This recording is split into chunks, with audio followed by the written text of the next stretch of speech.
From the rugged coasts, the islands, to the green valleys of Speyside. From the windswept highlands to the gentle lowlands. 4 distilleries, 4 characters, each one a corner of Scotland's soul, blended not by chance, but by purpose, precision, and passion. This is not just whiskey. This is the story of balance, of boldness, of bringing the corners together into one bottle. This is Johnnie Walker, the 4 corners of Scotland.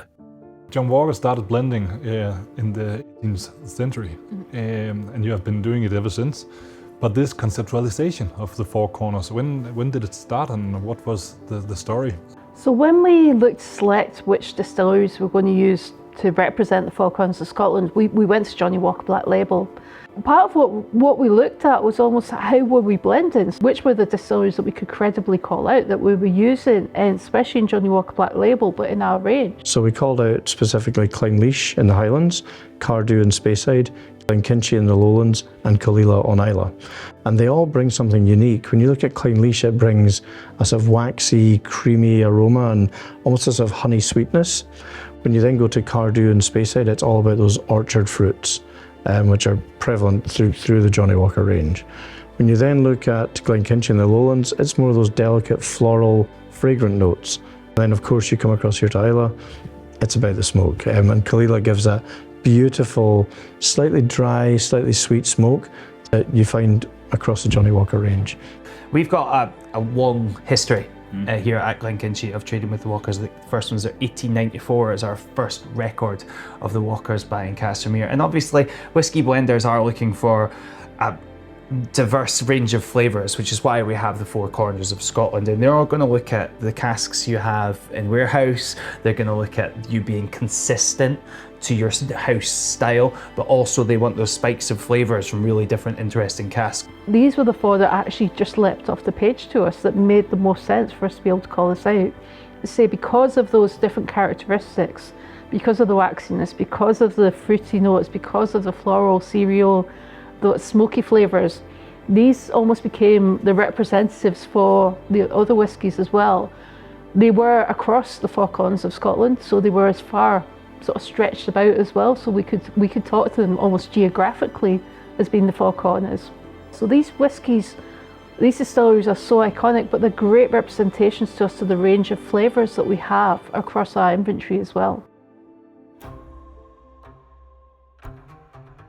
Glenkinchie is our lowland distillery that we have in that range, where you have those lovely floral notes that you get from it when it matures, the cereal, nutty, sometimes people might say slightly chocolatey notes. In a single malt distillery, you get peaks of flavour, you get corners, right? And for me, in Glenkinchie, you're going to get that kind of flowerity, you get the malt, you get the citrus, and you get that fireworks. That's the corners. That's what it tastes like. When you nose a glass of Johnnie Walker Black Label or Blue Label, you get those notes coming through that really sort of talk to that. Everything is there. The citrus is just bursts. The flowers are there. Your malty characteristic is there. There's a sweetness to it. There's also this touch of like kind of firework about it as well, kind of struck match, which gives it like a huge and oily mouthfeel as well. And I'm still getting that kind of amazing mouth-watering. This is balance. Okay, everything at the distillery is still there, everything that we produce, the multi-fermentation, that rich, heavy distillation, but it's flanked with delicious, sweet vanillas, toffee, butterscotches, things that are coming from that use of refill, both in refill hogsheads and refill butts. So we have a storied history here at Glenkinchie of working with the Walkers. Now, when blenders would have been going around Scotland looking for casks, they're looking for a diversity of different flavour profiles that help marry together and become Scotland in a bottle, like Johnnie Walker Black or Johnnie Walker Red or Johnnie Walker Gold. So I definitely enjoyed whiskey, enjoyed drinking it, enjoying it with my friends. I probably accidentally fell into the world of whiskey. I like to say it was very serendipitous. I studied chemistry, studied at the University of Sheffield to do my PhD in organic chemistry. When I finished that, I was starting to look at I need to get a permanent job. So I was sort of thinking about, how do I get a job at Diageo? There was a job advertised for a project scientist at this place called Mentry that I'd never heard of, and found out you could be a whiskey scientist, which was amazing. So even if I'd not been successful in that interview, I think that would have been, I would have kept trying until I managed to get into the industry. But thankfully they offered me the job back in 2008, and I've been here ever since. And then an opportunity opened back up in the whiskey team. I then got the opportunity to manage the whiskey team, and then interviewed for and was offered the role of Johnnie Walker Master Blender. Nearly 3 years, and it feels like it's been a combination somewhere between 3 months and 30 years. And I just love it. I still have to pinch myself that I'm the Johnnie Walker Master Blender. It's such an honour. When you think about the heritage of Johnnie Walker, Cardhu had to be one of the Four Corners distilleries. The history of Cardhu is so intrinsically linked in with Johnnie Walker. So it's a key whiskey that we have to have in there. Fresh, cut apple flavours that you get from it, the pears, just those notes. Like you can, if you smell Cardhu, you can only almost picture yourself being up on that hill in Speyside. So when the blends came into fashion, you know, the blenders wanted the best ingredients. So when you're looking to build good quality products, you want quality, and that's the reason why this place was, you know, was in business with Johnnie Walker for, you know, since the very start. Because John Walker and the family knew the quality that was the Cummins were producing here, and they wanted that as a canvas to all their blends. In 1893, John Walker and Sons obtained the distillery for, I think it was £20,500. So it doesn't sound like a lot in today's money, but it was probably a lot of money back then. So yeah, and then from you know, from that time, it's been the cornerstone of the brand and the blends. So Barry, I cannot let go of the thought of these strong female characters within Cardhu, and I notice outside you have a statue of a woman with a red flag, and that's the woman on the bottle as well. Yes, Elizabeth Cumming. Yeah. Yeah, so daughter-in-law of Helen Cumming, and that red flag story harks back right to the start when they would have been illicit distilling, and the tacksman would arrive in the area, and Helen, being quite the gracious host, would bring these tacksmen in, you know, securing their attention for a few hours while she hoisted the red flag outside to let everybody else know that the tacksmen are around. And we can call it rebellion, and we could call it illegal what they did back then, but it was about getting by and doing well for themselves. Yeah, it's a tough area to live here. Yeah, absolutely. Even today. It's quite barren in ways. It's beautifully barren, but you know, when the winter comes, when the weather gets a bit rough, it's rough up here, and you know, if you can make ends meet, then you'll do whatever you can. Will always be with kind of, you know, that relationship of the distillery and Johnnie Walker kind of leading the way, if you will, and yeah, we just keep walking, right?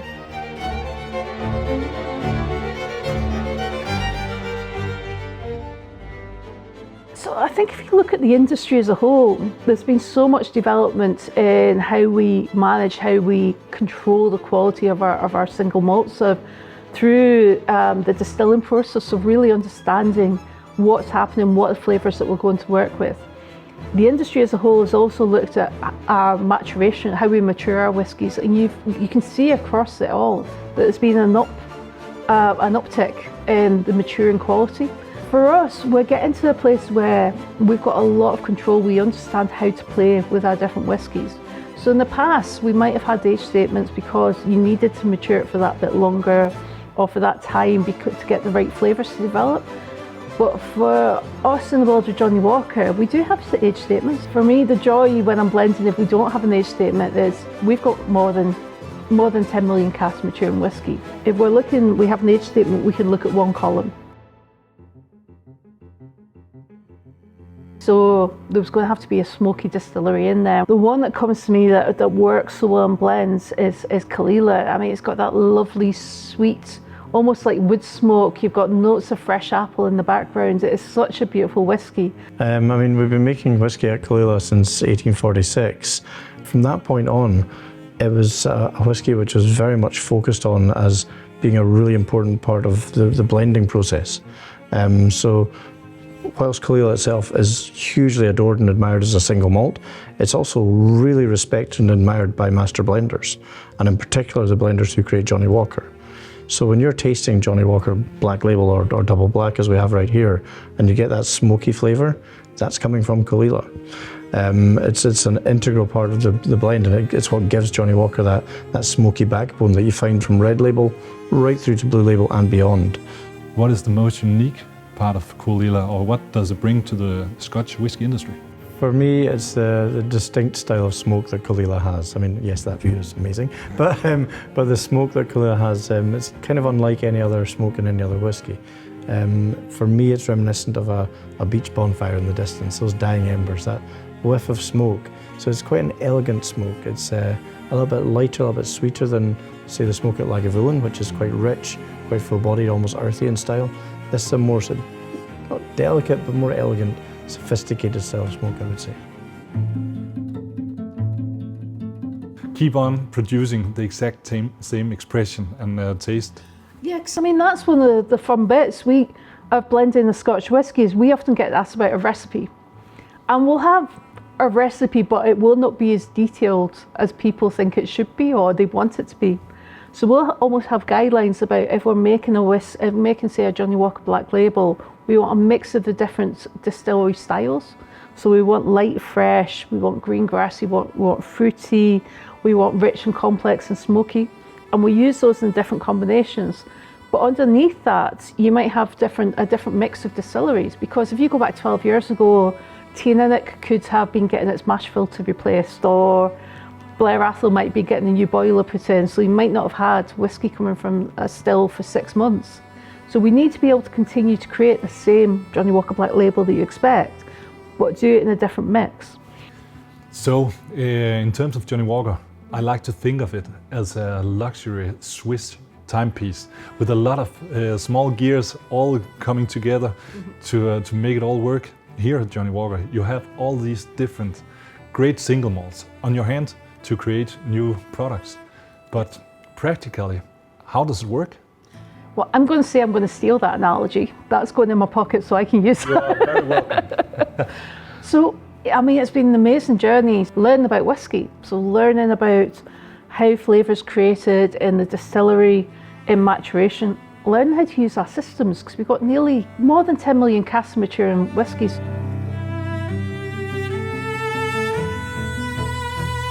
If you ever get the chance to go to our archives at Mount Street, you can really get to understand the sort of 200 years that we've had of Johnnie Walker and our other blending houses, how they've helped to shape the world of Scotch whisky. You can really understand more about the flavours, how our distilleries have developed. So they're made in such a way because of the people that grew up there that has made decisions about fermentation, about the shape of the stills. But then there's also been that conversation, that symbiosis between the distilleries and the blenders. We were the customers looking to get different flavours that we could blend together. So there's always been this relationship, this huge palette of flavour to create something wonderful. That's what you see sort of Johnnie Walker's sort of fingerprints almost around the evolution of Scotch whisky and how that's come together. And we have the wonderful Clynelish, which is at the heart of Johnnie Walker Gold Label Reserve and is used in other whiskies because it has that unique texture, that waxy note that we get. Really waxy. Oh, it's just beautiful. But along with that fresh sort of citric note that almost talks to being by the sea as well. You know, you get that spray, the sort of spray of the ocean, the waves onto the beach. Just makes me think about that part of the world as well. Now, Clynelish is increasingly becoming liked and adored as a single malt as well, but it's probably most famous for being one of the core components in Johnnie Walker. When we talk about Johnnie Walker, we talk about the four corners of Scotland being represented in terms of flavour, style, taste and texture, and Clynelish is an integral part of that.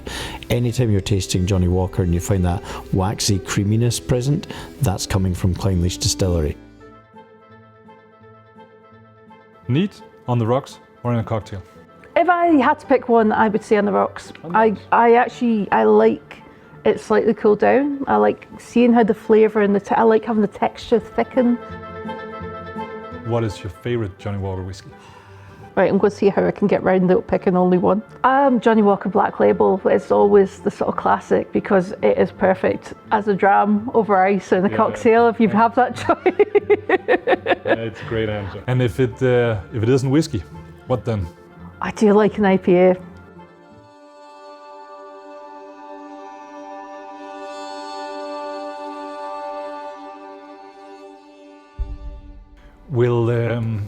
Will tomorrow's whiskey drinker and whiskey lover, will that change from who it is today?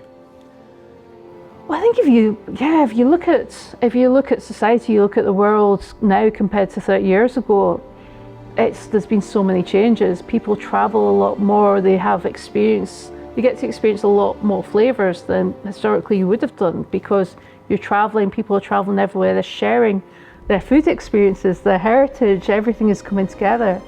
So I think that's going to continue to evolve, and I think we need to make sure that we evolve with it. I think there's still a number of people that like to have their whiskey as a dram, and that's amazing. That's how we create the whiskey. But we always have to think about who's going to be drinking the whiskey. We keep saying this, and as that broadens, we need to think about the different ways that our whiskey will be used in serves. One way that we talk about this is we're a team of 12. We talk about the bartenders being the 13th blender, because they take what we create, Johnnie Walker, our single malts, and they blend that. They think about how to create a beautiful serve with that, whether that's in a cocktail, a highball, or just in a beautiful glass, how they're going to present that. So I think that's where we need to continue to have that connection with our bartenders, the people that are actually on the coalface talking to consumers, making sure that we're creating what they need. Thank you so much. It was great questions. Cheers. Cheers.